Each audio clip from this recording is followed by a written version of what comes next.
Assalamualaikum warahmatullahi wabarakatuh. Balik lagi dengan gue Irman dan selamat datang kembali di Chemistry, cerita mistis para pendaki. Gimana kabar kalian? Semoga dalam keadaan baik-baik saja dan selalu dalam lindungan Tuhan Yang Maha Esa. Oke, di episode kali ini gue akan kembali membacakan sebuah kisah mistis pendakian yang kali ini datangnya dari Bang Fadli.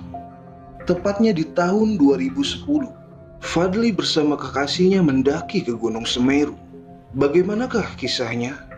Tapi seperti biasa, sebelum kita masuk ke ceritanya, jangan lupa berdoa terlebih dahulu agar terhindar dari godaan-godaan syaitan yang terkutuk. Like, comment, and share juga video ini sebanyak-banyaknya. Dan buat kalian yang belum subscribe, kalian bisa klik tombol subscribe. Nyalain juga lonceng notifikasinya agar kalian gak ketinggalan cerita-cerita selanjutnya.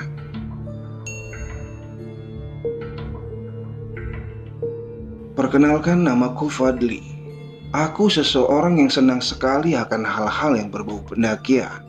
Sudah lebih dari belasan kali aku menginjakkan kaki di atap-atap tertinggi di negeri ini.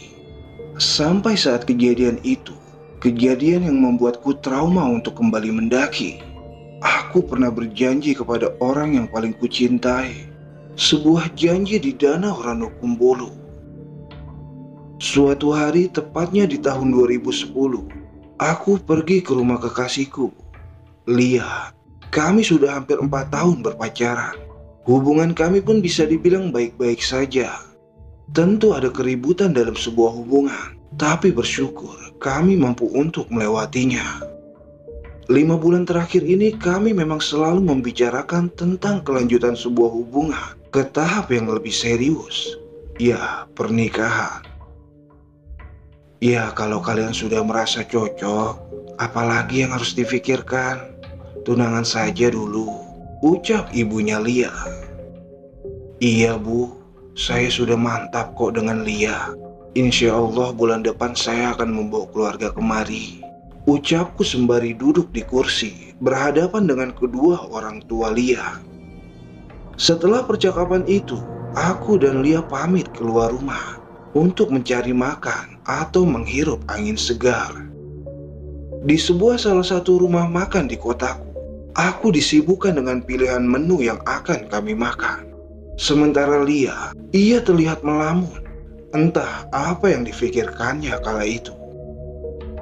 Mau makan apa, Dek? Apa sajalah, Mas. Samain aja sama Mas. Dan setelah makanan disajikan di meja, Lia pun masih saja nampak melamun. Sepertinya ada sesuatu yang sedang ia pikirkan. Seberes makan, aku pun mencoba menanyakannya. Kenapa, Dek? Kamu belum siap ya menikah denganku? Enggak kok, Mas. Lalu? Nggak tahu, Mas. Aku kayaknya kepengen banget ke Ranukumbolo, mendaki bareng Mas. Bukannya kamu nggak suka mendaki ya? Kalau aku mendaki saja, kamu sering marah-marah nggak jelas. Iya, Mas, nggak tahu kenapa. Setelah aku melihat-lihat foto Mas di Gunung Semeru, aku jadi kepengen berada di danau itu, berdua dengan Mas. Ya sudah, kalau kamu mau. Nanti aku jadwalkan tanggalnya ya. Dan selepas itu, kami pun kembali pulang ke kediaman Lia. Karena malam telah larut, aku pun pamit untuk pulang ke rumahku. Alam di bumi begitu luas, terdapat gunung-gunung dengan pemandangan yang indah. Salah satunya Gunung Semeru yang terletak di Jawa Timur. Aku, Lia, dan kedua sahabatku, Rian dan Eka, berangkat menuju kaki Gunung Semeru, yaitu Ranupane. Kami berempat menggunakan mobil sahabatku dengan persiapan yang memadai. Perjalanan kami ke kaki Gunung Semeru terbilang cukup cerah. Langit berwarna biru, dihiasi awan-awan syahdu. Setelah tiba di desa Ranupane, atau titik pertama pendakian Gunung Semeru, Rian sahabatku segera mengurus simaksi untuk kami. Sementara kami sibuk mengatur ulang perlengkapan, karena ada tambahan beberapa logistik yang kami beli di perjalanan tadi. Mas, aku mendaki. Percaya sama aku, kamu akan ketagihan nanti. Dengan senyum manisnya, Lia nampak begitu semangat memulai pendakian pertamanya ini. Setelah beres simaksi dan sedikit briefing, kami memulai langkah ini dengan doa agar diberi kemudahan dan keselamatan. Tepat pukul 2 siang, kami meninggalkan desa Ranupane. Dikarenakan Lia baru pertama mendaki, kami melangkah dengan ritme pelan. Saking pelannya, para bekicot-bekicot hutan pun tertawa gembira. Langit siang itu pun cukup teduh. Awan-awan pun berarak turut membersamai. Tiba kami di pos 1, kami pun melepas sedikit lelah. Sesekali aku memastikan kondisi Lia agar tetap baik-baik saja. Perjalanan dilanjutkan. Target kami saat itu adalah sampai ke Ranukumbolo sebelum maghrib. Tapi dikarenakan langkah kami yang harus mengimbangi langkah Lia, pukul 6 sore kami baru sampai di pos 4. Langit nampak terlihat temaram yang tak lama berganti menjadi gelap. Saat kami beristirahat di pos 4, aku melihat Lia yang sepertinya nampak lelah. Mukanya mulai pucat, yang sesekali ia memegangi kepalanya. "Kamu baik-baik aja, Dek?" "Gak apa-apa, Mas. Cuma sedikit pusing di kepala." "Minum obat, Dek, biar gak pusing nih." "Gak usah, Mas. Aku bawa kok." "Bawa?" "Iya, aku bawa obat dokter." "Obat dokter? Kamu sakit? Kok kamu gak bilang sih? Tahu gini kita tunda pendakian." "Gak apa-apa, Mas. Aku udah biasa kok minum obat ini. Nanti juga baik lagi." Aku saat itu belum sadar obat apa yang diminum Lia. Yang aku tahu itu adalah obat pereda sakit kepala. Sore pun berganti malam. Setelah kondisi Lia terlihat membaik, pukul 6:30 malam kami memulai kembali langkah ini menuju Ranukumbolo yang tidak seberapa jauh lagi dari pos ini. Dalam perjalanan menuju Ranukumbolo, Eka sahabatku yang sedikit sensitif akan hal goib pun mulai merasakan sesuatu. Ia merasa kami seperti diikuti oleh sosok hitam besar dari belakang. Eka yang merasakan itu pun segera mengajak kami untuk mempercepat langkah kaki. Setibanya kami di Danau Ranukumbolo, terlihat beberapa tenda yang sudah berjejer menghampar warna-warni di pinggiran danau tersebut. Dengan segera, aku dan Rian pun membuka tenda. Sementara Eka mempersiapkan kompor dan nesting untuk memasak yang juga dibantu oleh Lia. Setelah tenda berdiri, aku pun menyuruh Lia untuk segera masuk ke tenda dan mengganti pakaian basahnya dengan yang kering. Suhu Ranukumbolo saat itu sangat dingin. Angin yang berhembus pun membawa dingin menusuk kulit. "Ganti pakaianmu yang kering ya, Dek. Pakai jaket hangatnya. Aku buatkan kamu minuman hangat ya biar gak terlalu dingin," ucapku kepadanya dari luar tenda. Setelah masakan disajikan oleh Eka, kami pun duduk melingkar untuk menyantap makan malam. Di bawah langit yang bertaburkan bintang, sesekali Lia menatapku dengan mata sendu, seperti ada sesuatu yang ia ingin katakan. "Habiskan deh makanannya, setelah itu kita istirahat." Lia pun hanya tersenyum dengan tatapan sendunya. Seberes makan, kami bergegas masuk ke tenda, dikarenakan udara di Ranukumbolo begitu menusuk kulit. Perlahan aku pun memejamkan mata. Sedikit terlihat sebelum aku memejamkan mata, mata Lia menatap memperhatikanku. "Good night, Dek. Semoga besok pagi cerah ya. Kita bisa menyaksikan keindahan Ranukumbolo." "Good night, Mas. Love you." Perlahan mataku pun terpejam. Tepat pukul 1 malam, Lia membangunkanku. Ia memintaku untuk menemaninya buang air kecil. Aku pun mengantarnya ke toilet yang ada di dekat danau. Aku menunggunya di luar sambil bergemetar karena rasa dingin yang teramat sangat. Setelah selesai, kami pun segera kembali ke tenda. Tapi di tengah perjalanan menuju tenda, Lia menarik tanganku lalu membawaku ke tepian danau. "Ayo deh kita ke dalam tenda saja. Udara saat ini terlalu dingin. Besok pagi saja ya kita nikmati danaunya."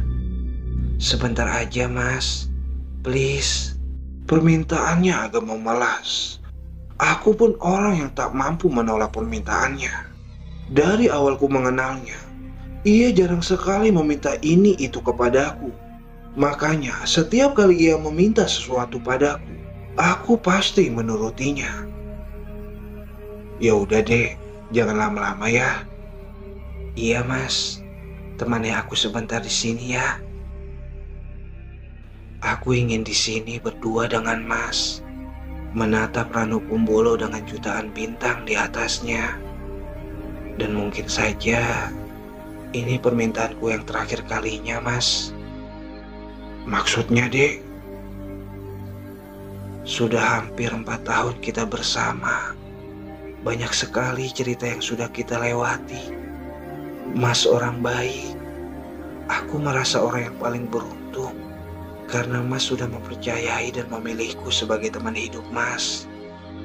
Aku ingin sekali bisa terus sama-sama dengan mas. Tapi sepertinya aku hanya bisa menemani mas sampai sini. "Ngomong apa sih kamu, dek?" Lia mulai meneteskan air matanya. Aku sakit mas. Aku sakit. Umurku tinggal sebentar lagi. 2 tahun lalu aku divonis oleh dokter. Aku mengidap kanker mas. Hari demi hari rambutku mulai habis mas. Dari dulu aku ingin sekali ikut mas mendaki. Tapi aku takut akan penyakitku ini mas. "Kenapa kamu gak bilang sama aku, dek? Kenapa, dek?" Aku gak mau bikin mas khawatir. Kalau nanti aku udah gak ada, mas sering-seringnya doain aku. Nanti aku juga bakal minta sama Allah agar kita kembali disatukan di surganya kelak.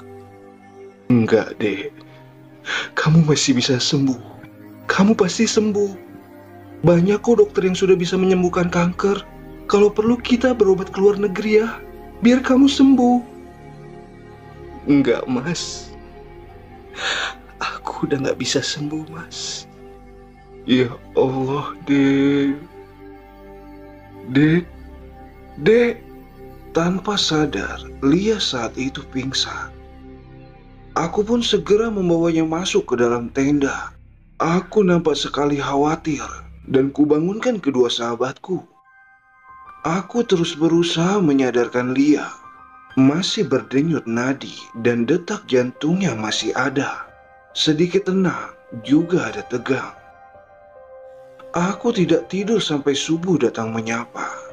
Lia saat itu mulai siuman. Ia pun mulai memegang kepalanya yang masih terasa sakit. "Jangan banyak bergerak dulu ya, dek. Ini minum air hangatnya ya. Aku sudah buatkan sarapan. Nanti kamu minum obatnya ya." Terlihat senyuman dari wajah Lia dengan kristal bening yang mulai nampak keluar dari matanya. Setelah semuanya terlihat membaik, sarapan dan Lia sudah mampu kembali berjalan, kami pun memutuskan untuk turun ke Ranupane dengan sesegera mungkin. Cantik sekali ya Ranu Kumbolo pagi hari. Makasih ya mas. Mas sudah bawa aku sampai ke sini. "Iya dek, ayo kita turun." Singkatnya setelah sampai di desa Ranupane, Rian langsung kusuruh untuk membawa kami pulang ke rumah dengan mobilnya. 1 hari setelah pendakian itu, tidak ada kabar dari Lia. Aku berusaha untuk terus menghubunginya, tapi sepertinya nomornya tidak aktif. Dengan segera, aku pun bergegas mengendari motorku melaju ke rumah Lia. Nampak sepi di rumahnya. Ada seorang tetangganya yang memberitahuku kalau Lia baru saja dibawa ke rumah sakit di kotaku. Aku pun langsung menancap gas motorku ke rumah sakit tersebut. terlihat wajah-wajah duka dari keluarga yang dibanjiri air mata. Sambil melangkah, aku berjalan di lorong itu menghampiri keluarga. Pikiranku berkecamuk. Lia, apakah mereka menangisi Lia? Ya, aku mendapati Lia yang telah terbaring ditutupi kain putih di sekujur tubuhnya. Tangisku pun pecah saat itu. Air mata memaksa keluar dari mata.